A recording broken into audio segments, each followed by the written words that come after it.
Hi, my name is Todd Leonard. And my name is Herb Montgomery, and we're just talking. Please take a moment to click the thumbs up icon on the YouTube video for this week, and also click the subscribe button. And if you'd like to get notifications, to click the bell icon.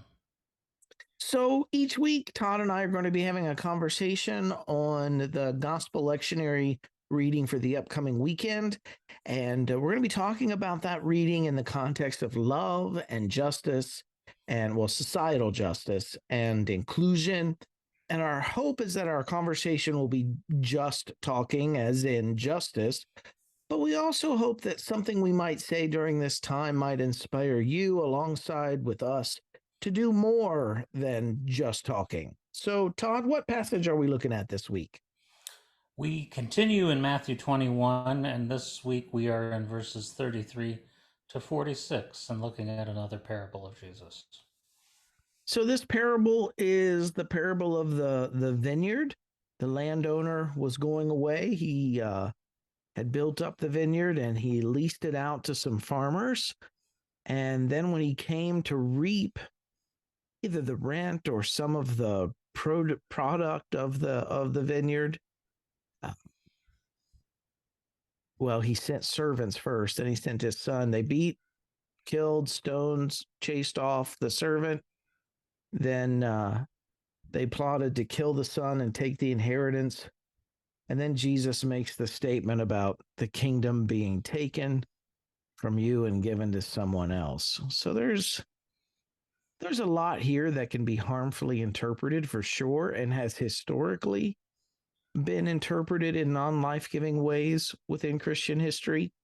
Uh, But there's that last sentence there that I think provides some tension that can keep us in a life-giving interpretation. It says that when the elite and the powerful, the property, the privileged, when they realize those who are in control of the temple state, when they realized Jesus was talking about them, it says they sought to arrest him, but they had to be careful, it says, because the people, they loved what Jesus was doing. They considered him to be a prophet. And that's the phrase that helps me understand what this passage is about and what it's not about. Again, historically, this parable has been interpreted by Christians to mean that the kingdom or God's the exceptionalism status with God, being God's chosen people, is going to be taken away from the Jewish people and given to the Christians, to the Christian religion. Um, and that's been incredibly harmful. It's Mhm. empowered Christians to be a source of harm to our Jewish neighbors. Um, Right. and so I want to steer clear of that. If they considered him to be a prophet, and if we understand what that means in the Hebrew justice tradition, and they were loving him, they wouldn't have resonated. They wouldn't have loved what he said and resonated with what he said if they thought they were being replaced. You know what I Right. mean? Right. So, do you have any thoughts on that, Tom? Yeah, I think that's what we have to look at uh, in what Jesus is doing here is he's always addressing power structures. He's not addressing uh, ethnicities. He's not addressing religions. He's not addressing uh, one one culture over another. This is always he's always in the context of where there's a power differential, where things are out of whack in the power structure. He's trying to correct the power structure rather than trying to throw a group of people under the bus. And that, like you said, is very important because too often in much of society, people, when there's problems in society, they like to put the blame on a ethnicity or a culture or a race and say the reason why we're having Scapegoat. problems in our culture, in our nation, our beautiful nation, is that it's these undesirables that are ruining it for us. And this is that is not what Jesus is doing here. He's not uh, he's not a non-Jewish person speaking against Jews. He's a Jewish person speaking against corrupt Judaism, and Mm, that's what he's speaking against. mm. Yeah, I mean, last week, there's a shameless plug for last week's show. If you haven't gone back and if you haven't watched that one, go back and watch it. But last week, where the temple elites, the upper crust, those in charge, the aristocracy, when they challenge Jesus and they say, by what authority are you doing this stuff? Jesus stands squarely in that social justice Hebrew prophetic tradition and Mm-hmm. says, I'll answer your question if you answer mine. What authority did John do things? And what we said last week was, I still resonates with me. If they weren't willing to recognize that John the Baptist was standing in the tradition of the Hebrew prophets, the justice tradition of Right. the Hebrew prophets that did exactly what you just described, calling out social evils and social injustices, Mm-hmm. political injustices, economic injustices, if they weren't willing to recognize John the Baptist as standing in that tradition, they sure weren't going to recognize Jesus as standing in that tradition. But this Right. week, that's the tradition Jesus is standing in. And it's the lens through which I think we need to read this. This isn't about Christians versus Jews. This parable is a parable about classism, and it's about the Mm-hmm. kingdom, Jesus's vision for human community and power being and control being taken away from those that are wielding that power to the harm of others, it being taken away Yep. from them and given to the people, to the masses. And that's why the people resonated with it. They saw where the elites saw themselves as the farmers who were acting unjustly in the parable and sought to arrest Jesus. The people saw themselves as the indentured workers, those who worked for the farmers, and they saw that the farm was good, the vineyard was going to be given to them, and they rejoiced at Yep. that reversal. Yep. Yeah, that totally. Yeah, it's kind of like this slow uh, or long con that Jesus takes them on. He tells a parable. This parable was a parable that was already known by the culture, and they know that the parable is known by the culture because the people respond to it in with a uh, rehearsed response that people it was a story that people had heard many times before, and Jesus tells the story, and then all of a sudden and the Pharisees and other Jews have repeated that phrase, repeat listened to that parable and repeated the phrase, thinking they were the good guys in the story, and all of a sudden they figure out that Jesus actually is addressing them this time, and this is this is good news. It is good news to those who have no power, who have been left out. This is specifically addressing those the 90%. I mean, you want to talk about Yeah, a sure. culture that was way out of whack. So the vast majority of the people were in indentured servitude, basically, and all of a sudden they're hearing Jesus talk about a kingdom where they have a share in it. They're no longer eking out mere existence in society. Mhm. There was no middle class in Jesus' Right. society. There was only rich Right. and poor.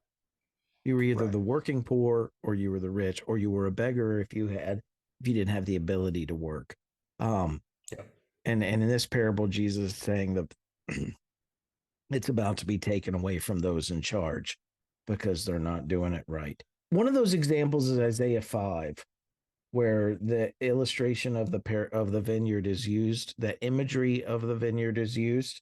There are some differences there. In Isaiah 5, the vineyard is the nation of Israel. In Matthew here, it's the kingdom, which is not the nation of Israel. It's Jesus's vision for human community. Mm-hmm.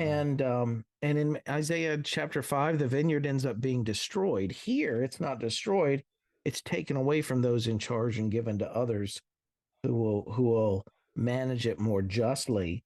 Um, but again, I just can't emphasize enough that if the Jewish people, I mean, it was the elites that had a hard time with what Jesus said. I remember Peter Gomes, the late Peter Gomes, the great late Peter Gomes, who in his book, The Scandalous Gospel of Jesus, and he talks about Jesus's gospel of the first being last and the last being first, that is definitely good news to those who are last.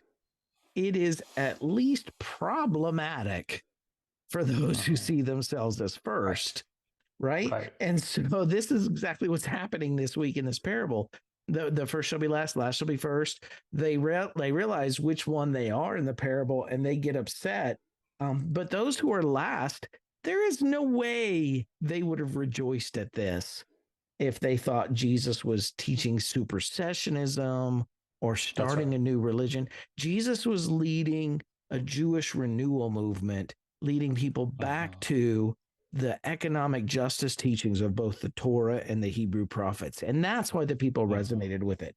And I find it ironic too that if we just step back from this parable and we look at the history of the society that Jesus was speaking to, it wasn't very long later, maybe 30 years or so, until the poor had finally had enough.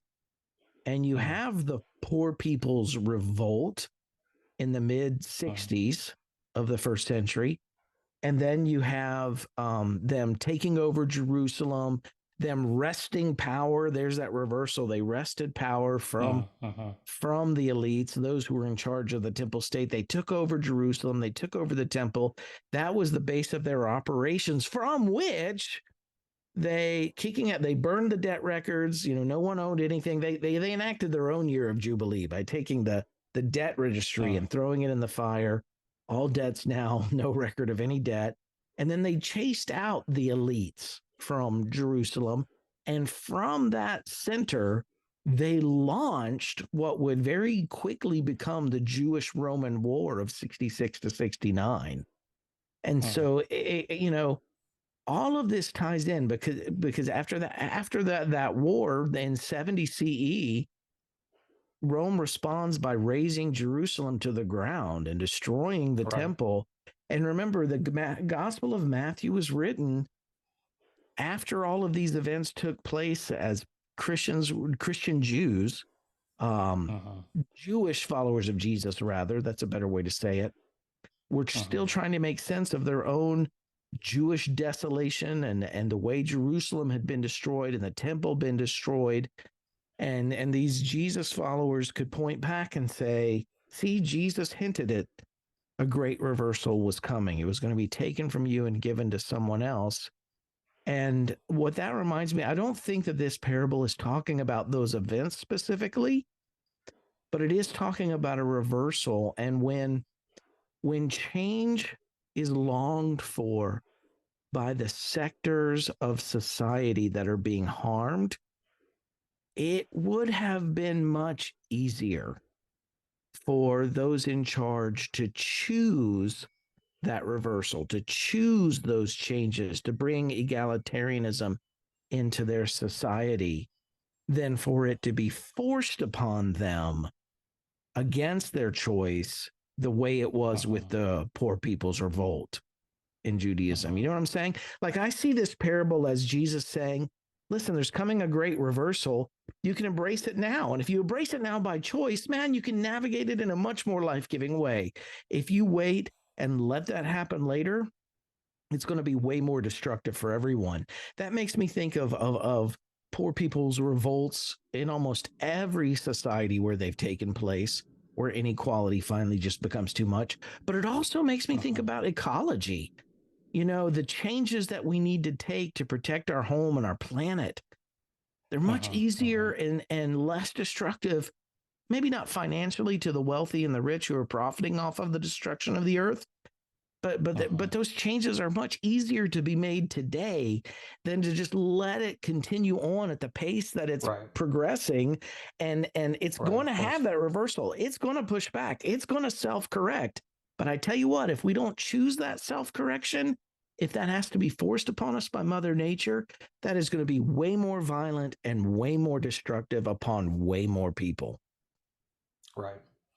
Yep. You're absolutely right.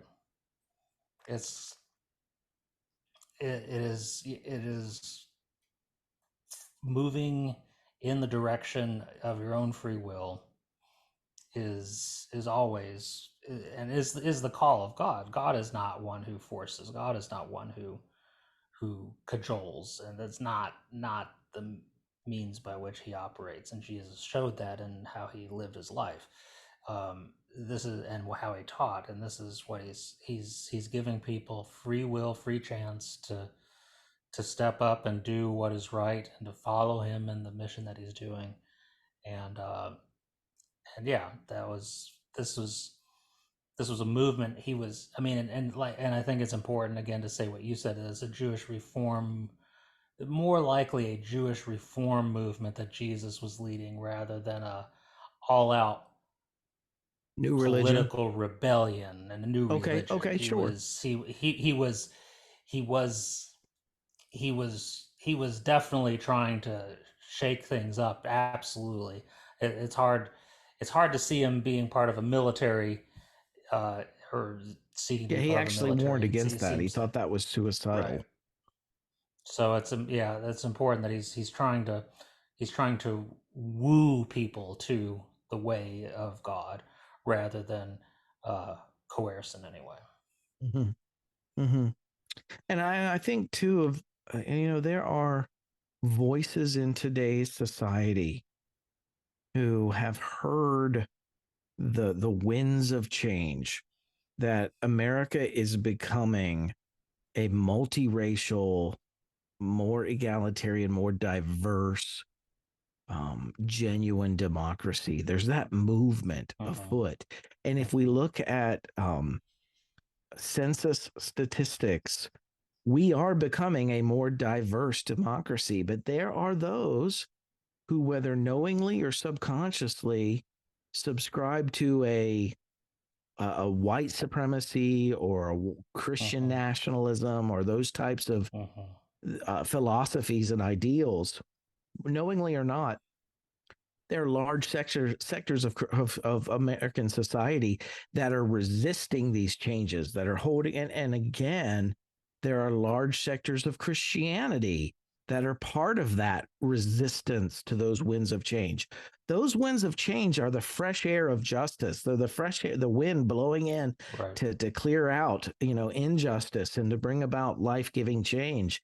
And it would just be way easy. It's coming.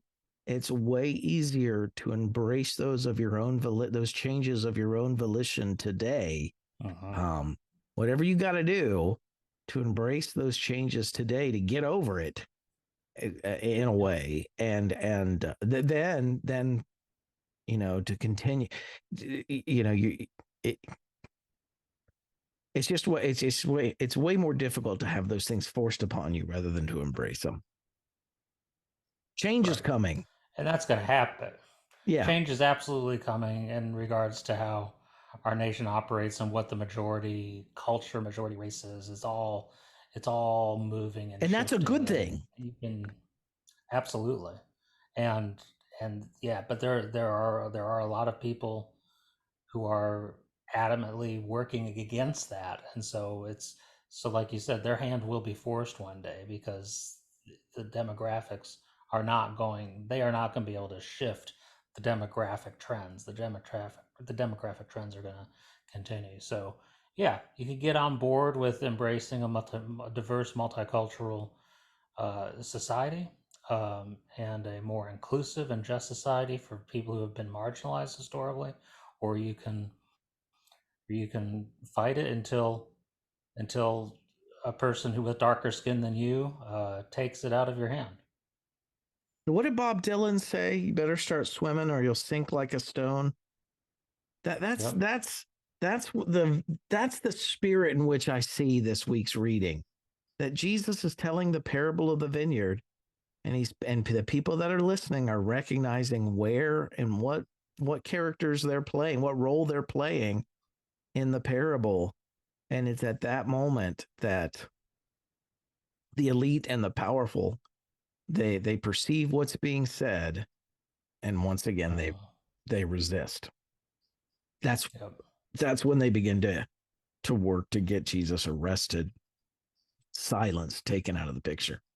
But I love it too. I Yep. love it because again, there's that emphasis that the people love Jesus. When people say the Jews rejected Jesus, no, they didn't. The elite Right. class maybe rejected Right. Jesus and what he was teaching, but the people loved him. Yeah. Yeah. Yeah. Yeah. He was leading a broad-based, uh, popular movement of people. That was clear what was happening, and that's the thing, is you just have to read a little more carefully. Not that the gospel writers were always careful, Right. They were not. with differentiating, but often they were, like in this parable. There is differentiation clearly made here, and Yeah, he this he is was Matthew, not he was John. leading. Right. John is very problematic. Right. John Matthew at lumps least all the gets it a little Jewish bit people better. in together and Right. makes it a Jewish So, rejection. But in Matthew, this is a right. rejection of the elites. And so, I mean, Yeah, again, absolutely. for Christians who are on the wrong side of history, this is a parable within your own Jesus story, helping you to make the corrective steps. If Yep. you're on the wrong side of history, there's no better day than today to get on the right side of history. And let's talk about something else that, scriptures talk about, is about and Jesus said this as well, that prophets are never accepted in their own day. They are only revered and honored looking Mm, back. And mm-hmm. so here, and so the call is Which to is you what and we're I doing living tonight. in, as we're looking back at a prophet and honoring a previous prophet, Jesus. We have to pay attention. Often, often the prophets of today, not the ones who are predicting the future or predicting the end of the world, No, but the preaching ones who justice. are preaching justice. They're the prophets of today, and if you want to be on the right side of where God is, you join the side of justice. Yeah. Yeah. Listen to the prophets. Yeah. And two, I'm also thinking as you're bringing that up, I had a dear lady years ago say, I wish I could recommend your podcast to people, but you call Jesus a Jewish prophet of the poor from Galilee. And he was more than that. And to call Jesus a prophet of the poor is not saying that he It's was, not for those of you reducing who him. wrestle with that, it's not saying that he was less than whatever you think he is. Let's say Jesus was, I understand where this lady was coming from. Let's say Jesus was the divine Son of God. Jesus could have emerged, to use Christian language, Jesus could have been incarnated in any form that he might have chosen to take. And he didn't choose the priesthood, he didn't choose the aristocracy. He chose to show up in the role standing in the tradition of the Hebrew justice prophets. And Mhm. man, that is telling that of all the forms he could have emerged in Jewish society as, he emerges in the stories as a justice prophet. He can be all of those high claims or not, if that's Right. problematic for you. Either way, he can be whatever else you want him to be, but the role he's Yep. playing in his society at that time is one that's standing in that justice tradition of the Hebrew prophets. And we Right. miss so much in the Jesus story if we don't first take upon that identification for Jesus. Hmm. He wasn't a Yeah. religious spiritual guru. He was calling for change. Right. That's right. That's right. And you can say, and if you say, well, but he was a prototype, he was a model. That's fine. You can say that he was modeling the work of justice in his context, That's right. in the way that he was born and raised. He was born in a poor pauper family and was raised doing sharecrop type work. I mean, it's carpentry, but doing that type of work for the empire. and that's what he was born and raised in. And he came out of that Mm-hmm. context, and That's right. and he stood up for people like him. And so it's not. He did not come to do spiritual psychology. That was Mm, not what he did. mm, You can draw some good lessons from that, but that was not what he was doing. He was a prophet. He was a yeah, prophet for the poor. yeah. So, yeah, that's what I've got this week, Todd. Jesus was working once again for a just, safe, compassionate world for everybody, and he calls us to do the same. Herb, there's something that we probably shouldn't reveal about the secret to our podcast, but uh, in an unguarded Now moment, I'm I'm going to worried. say that when we get to the next teaching of Jesus, there's a pretty good chance it's going to somehow be related to him being a prophet and standing up for marginalized people. If that, if you've been watching this show for a while, you might start possibly picking up that there's a recurring theme to what we're doing, and We are in the Gospel of Matthew. it's well, that's true. I mean, if you were To be listening to us during the fair, when Gospel we of were in the John, Gospel of John, that's right. There's we a were very different we were picture of we were Jesus working there. harder. We were working harder with that. That's right. So, um, but anyway, that's just a little clue to you if you haven't already picked it up. And my guess is that all 35 of you who watch our show have have For which, are and we're pretty thankful for intelligent. every one of them. Oh, we're incredibly great. We love doing this, and that you would want to spend some time with us is great. My sense is that you're intelligent enough to already kind of figured that out. But in case it had gone over your head somewhere, I thought I'd clue you in. Thanks, Todd. I appreciate you stating the obvious. And next week, guess what Jesus is going to emerge in the story as? Actually, in all seriousness, next week's is awesome. Next week's is probably going to be my favorite that we've ever discussed. I love next week's. Cool. Well, I'm looking forward to it, and I'll try. I'll get myself ready by thinking about Jesus as a prophet. So. All right, Todd, where can we find you, man? I'm I'm at toddjleonard.com, and where can we find you, Herb? You can find me at renewedheartministries.com and everywhere that leads you. And again, thank you all for watching. Tune in next week for another thought provoking discussion on social justice Jesus. All right, everybody, have a good week.